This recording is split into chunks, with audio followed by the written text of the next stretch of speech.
Welcome to Facts TV News, where everything is true. Father-son found dead in St. Catherine.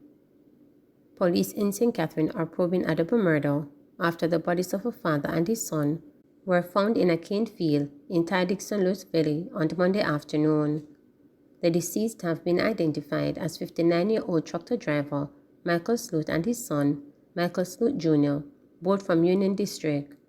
Information reaching reporter is that about 2 p.m. on Sunday, the senior Sloot employed a tractor driver to plow sections of family-owned land. The tractor driver returned today and did not see the senior Sloot. After a lengthy wait, he began to walk the property in search of them.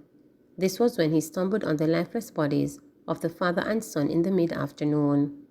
The senior Sloot was dressed in blue overall and black shoes and was lying face down. His son's body was seen lying about 40 feet away with what appeared to be gunshot wounds to his back. He was dressed in a green shirt, grey shorts, and brown and white shoes. Fiery 3 vehicle crash in Clarendon causes traffic pile-up. A Fiery 3 vehicle crash along the Bustamante Highway in Fort Pass, Clarendon had caused a traffic pile-up, the police reported. Reporters understand that the crash, which occurred about 5 p.m., involved a Jamaica Defense Force JDF unit, a truck, and a Honda CR-V. Sources say the CR-V was reduced to ashes shortly after the vehicles burst into flames. Head of Operations of the Clarendon Police Division, Deputy Superintendent Cardoso, said no major injuries were reported. The Bustamante Highway is listed as a crash hotspot by the National Road Council of Jamaica. Over 100 rounds of ammunition found in fridge in Papine. The police have seized a large quantity of assorted rounds of ammunition in Back Road, Highlight View, Papine in St. Andrew on Monday. Reports are that about 11:30 a.m., a team conducted a targeted raid. The premises was searched. During the search, 99.222 Remington rifle cartridges, one 5.5G magazine, and one Remington Western 9mm magazine were found in a bag in an old refrigerator. No one was taken into custody. Investigations continue. They find them high bad. Scores of traffic violators had to dig deep in their pockets to pay hefty fines under the new Road Traffic Act at the St. Catherine Parish Court yesterday. Fines as high as $37,000 or 10 days in prison were imposed by presiding judge Nicole Kelly. The offenses included disobeying a police signal, no driver's license, no insurance coverage, operating a vehicle contrary to the terms of the license, unlicensed motorcycle, and no registration plate affixed. They finds them high bad, it wicked pa me. It's the last money me draw for compare, motorist Delbert Chambers said.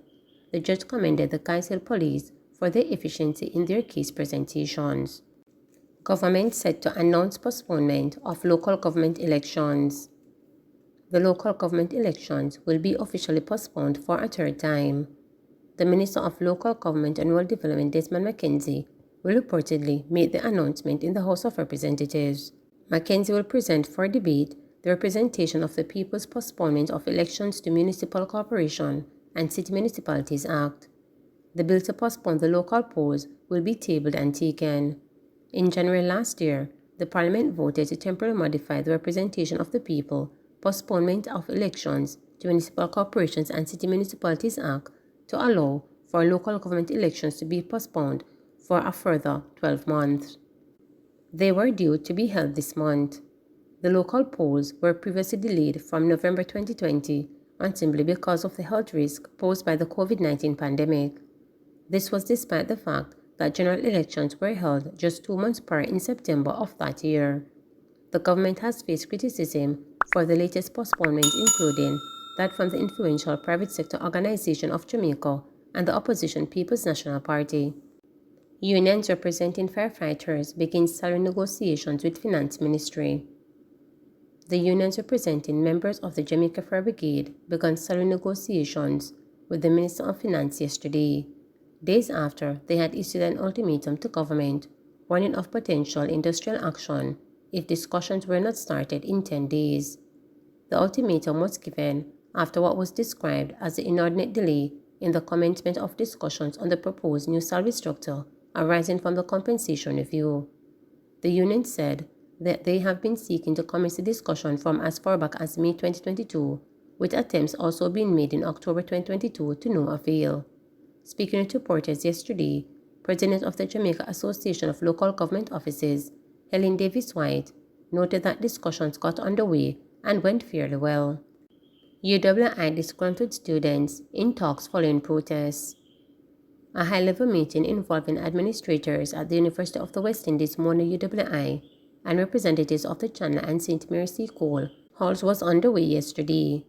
The meeting comes following a protest by disgruntled students from both halls who demonstrated over an incident at the sporting event. It is being alleged that a student was assaulted by a licensed firearm holder. The dispute reportedly stemmed from discrepancies with a race. Details on what transpired after the race remained unclear. The upset students have called for the removal of an unnamed resident advisor and Dr. Nadine Spence, the Student Service and Development Manager for Mary Cold Hall. The police were called in and they defused the situation and took the firearm holder into custody. Another protest by the students was planned for yesterday morning, but Chancellor Hall Chairman Shaquille Ramsey told reporters that the students have decided to postpone further demonstrations pending the outcome of the meeting.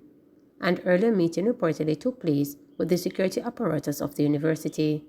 While noting that students have a right to protest, Campus Registrar Dr. Donovan Stanberry urged them to allow the talks to take place.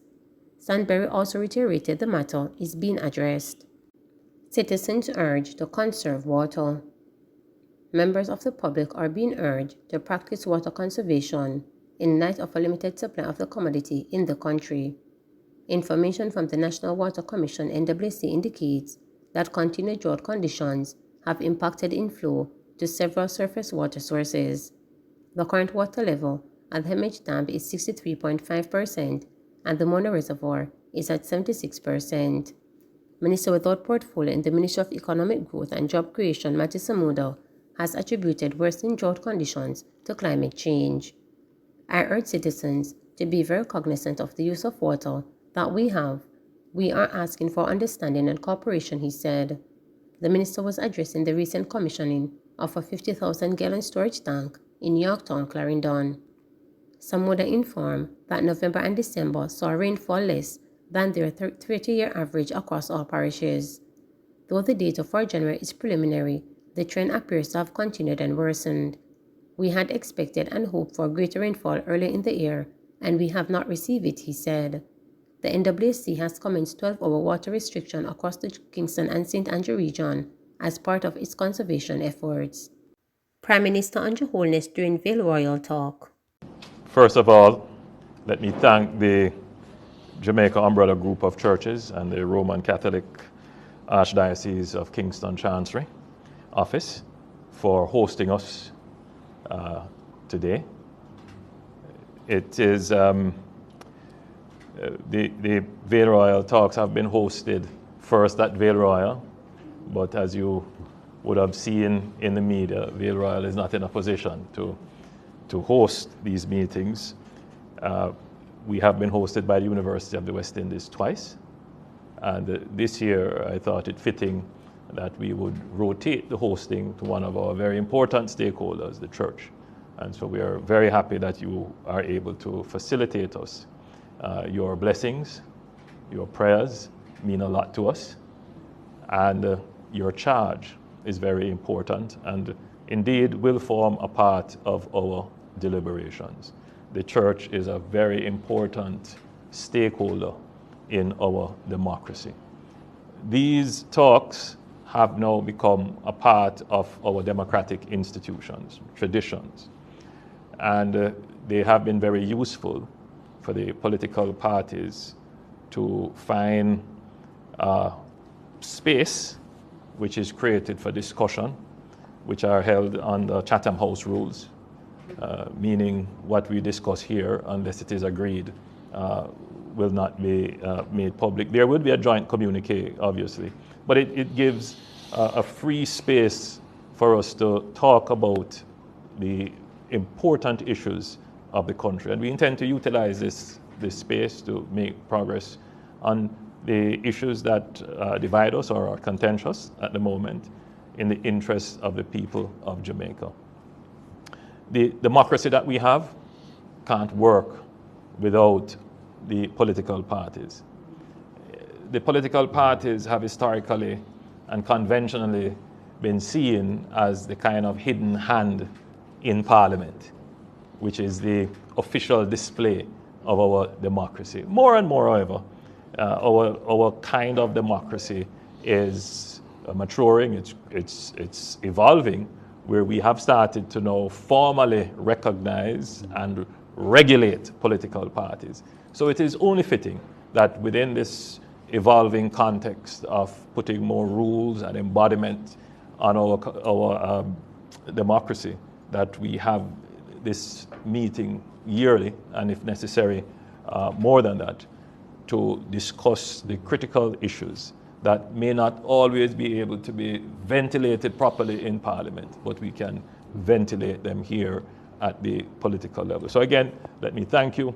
Thank you for your blessings and prayers. They mean a lot to me personally, and I'm sure for everyone else here. And special thanks to the Archbishop for lending us the chancery to have this meeting.